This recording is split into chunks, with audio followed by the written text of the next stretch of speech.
اوس غریب سړی او غریب او هغه د کور کې کار روزګار به نه کو چې کور ته براري نو خدي به ورته وي ته کار روزګار نه کې خدي به زما مزدوري دیاړي نه کېږي نو څه وکړم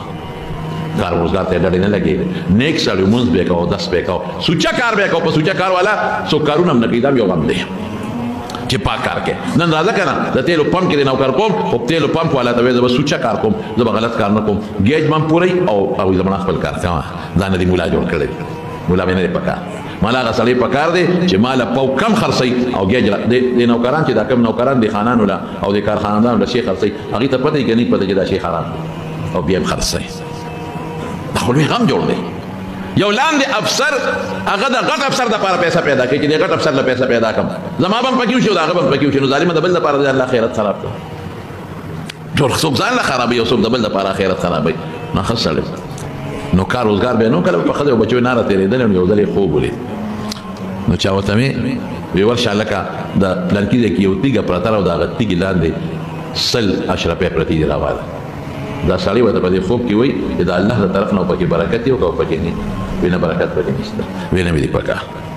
سال چې پاتې خدای ته وی خدای ما ته خو بیګا په خوب کې چې یو تیګه راته خو دا غیلا د سل اشرفه پرتی دی راواله نو ما ورته وی چې برکت پکې شته کنه نو چې برکت پکې نشته مې نه رااله خدای ورته خدای دې به بنیاد وباسا مونږ دیوزه مونږ نار یو خدام مونږ بچیدم نار یو ته په برکتونو پسې ګرځي ورشه راوړل یک وخت چې په وایلو وی خدای چې برکت پکې نه رااله چې بل شپه شو نو بیا خوب ولید نو ته په خوب کې څوک وی الته یو تیګه پرتره او د هغه تیګه لاندې 10 روپے 10 روپے پرتی دی راواله دی وته برکت پکې شته کې نشته ویره برکت خو پکې نشته وی نه مې دی پکا خدای ته وی خدای وی بیګا خو مې یو تیګه ولیدا په خوب کې چارته خو لکه 10 روپے لاندې پرتی دی او راواله نو ما وته چې برکت پکې شته کنه وی نشته مې نالم خدای وته مونږ دیو خېجا د سلو نه خلاص لاله د 10 روپے لا ګورې شي روان دی ورچ بیخ دیو دا مونږ دیو خېجا کار دیم نشته او بچیم نار دی او زم ناری ما راواله د 10 روپے څه خو یاره خدای چې برکت پکې نشته نه رااله هغه خيارو چې برکت نه سبا کېږي زبر 10 روپے روانم دلته به نه جوړ شي باغی بولېږي دلته به بچی نه جوړ شي باغی بولېږي دلته به مقدمه جوړ شي هسپتال براشي څه په پداسه پیسې بلش به خوب خدیتا چې بیا په خوب ولیدل وی پلان کې دی کې یو تیګه دا ورشه دا غی لاندې یو 10 روپے پرته ده او راواله دی وتی برکت پکې شته کنه وی او شته پکې سار کې را پاتې خدای ته لوي وی خدای وی ما ته یو تیګه خو له بیګا په خوب کې دا غی لاندې 10 روپے پرته او برکت پکې دی زمړه وی خپل کار کا سل دې نه راغشته لس دې نه راغشته روپے پسې ګرځي دا برکتونو پسې ګرځي رااله کې نه رااله خدای دې به خو باسا هغه دلار نو د هغه کانو چت کوم یو 10 روپے پرته هغه راوغشته راوغشته 10 روپے شو نو دوی چې در سبا کوړه زمو په دې بوټي پر وبینګله او ساګو وړو مړرانو راشه په دې یو شیواله چې نن خو بچی په برخه ته خوراکو کې کړ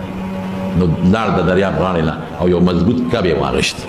خو مضبوط غټ کم او را په ګیټه چې دا کب بنن ورتوم چې نن مخه د بچی په بر بیٹا کبو خوري خوراکو خوري چې کوړته څنګهونه مخه دې کب مې په واغشت په سړی بیختیو دا په سبا دې وړاغشتیو په سبا دې سالوګان پیپر مې پر هغه زمانہ کې چې سبزی و بده غشتیو نو یو کب به بس خبره بنه کې نن په بر بیٹ دا یو شی خورو کب چې کله پاکو پکول کې وی سیر نو په هغه کب یو ملغلره راوته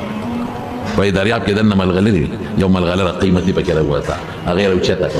او چې څنګه راوچته کړه او بازار ته یو نه ودا یو دکاندار ته ودا خرڅوم هغه چوکته وی دې قیمت مثلا نشته دا کوم دې خرڅيږي دا خو مله دا باندې دکانونه دي الته ورشه کټ مارکیټ کې لوي صراف ته غلې یو سره دې پیسې غا سره شغله څنګه او چوکته وی کاکاجي دې پیسې ما سره نشته د دې قیمت دومره دي چې دا موږ سره دې بازار کې نه پوره کیږي دا چې کم صدر کې مثلا لوی مارکیټ ته او غټ صرافان ناس دي اغیله یو سا التلار او بلا په لکونو زرګونو اشرفه او درهم پیوشو او کوړته راوړل خدای ته وي او دې برکت ګور څه خبره شو چې د الله د رضا لپاره د کم کار وکړو نو چې لګم وګټنو برکت په پکې او چې د خدای د رضا لپاره نه او د الله خلاف د کم کار وکړو نو ډېری وي مال بډيري دولت بډيري خو برکت به بالکل نه